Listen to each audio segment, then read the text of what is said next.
আসসালামু আলাইকুম বন্ধুরা, কেমন আছেন আপনারা? আশা করি ভালো আছেন। আপনারা হয়তো মনে মনে ভাববেন, থাম্বনেইলে দেখলাম কোয়েল পাখির বাচ্চা, এখানে লেয়ার মুরগির খামারে কেন নিয়ে আসলাম? কোয়েল পাখির বাচ্চাও আপনাদেরকে দেখাবো, কোয়েল পাখির সম্পর্কে বিস্তারিত কথা বলবো। তার আগে আপনাদেরকে আমার লেয়ার মুরগির খামারটা একটু দেখাই। আমার লেয়ার মুরগি ডিম পাড়া শুরু করেছে। অল্প কিছুদিন হলো মুরগি ডিম পাড়তাছে। ডিমের ফুল প্রোডাকশন আসতে আরো কিছুদিন দেরি হবে। আমার এখানে ১৭০ পিস লেয়ার মুরগি আছে। মূলত আমি লেয়ার মুরগিটা দেখার জন্য নিয়ে আসছিলাম যে এটা কিরকম ডিম দেয়, খাবার খরচা কিরকম আসে, এটাই দেখার জন্য আমি অল্প কিছু নিয়ে আসছিলাম। তো মোটামুটি আমার মুরগিগুলো ডিম দেওয়া শুরু করেছে।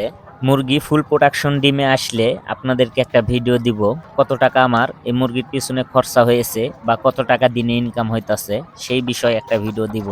তো বন্ধুরা, আর কথা না বাড়িয়ে আপনাদেরকে কোয়েল পাখির বাচ্চা দেখাবো। এগুলো একদিন বয়সী কোয়েল পাখির বাচ্চা, অরিজিনাল জাপানি জাতের কোয়েল পাখির বাচ্চা।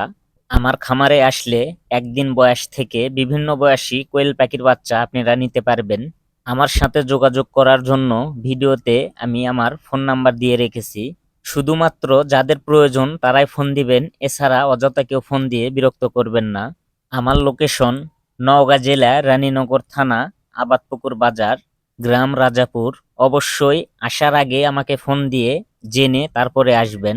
এইটা ডিম থেকে বাচ্চা ফুটানো ইনকিউবেটর মেশিন। এই মেশিনের দ্বারাই আমি ডিম থেকে বাচ্চা ফুটিয়ে থাকি। বন্ধুরা, আমার নিজের কোয়েল পাখির খামার রয়েছে। সেই খামার থেকে আমি ডিম সংগ্রহ করে এই মেশিন দিয়ে বাচ্চা ফুটিয়ে সে বাচ্চা আপনাদের কাছে বিক্রয় করে থাকি। এই মেশিনে এখন কোয়েল পাখির ডিম দেওয়া আছে এবং পাশাপাশি হাঁসের ডিম দিয়েও রাখছি হাঁসের বাচ্চা ফুটানোর জন্য। তার কারণ এখন হাঁসের বাচ্চার অনেক চাহিদা, সেই কারণে পাশাপাশি হাঁসের বাচ্চাও ফুটাইতাছি। বন্ধুরা, কারো যদি কোয়েল পাখির বেশি বাচ্চার প্রয়োজন হয় সেই ক্ষেত্রে ফোন দিয়ে অর্ডার করলে অবশ্যই বাচ্চা ফুটিয়ে দিতে পারবো। আমাদের কাছ থেকে বাচ্চা নিতে হলে অবশ্যই আমাদের খামারে আসতে হবে, আমাদের এখান থেকে বাচ্চা নিয়ে যেতে হবে। তো বন্ধুরা, আজকের ভিডিও এই পর্যন্তই। সবাই ভালো থাকবেন, সুস্থ থাকবেন। আল্লাহ হাফেজ।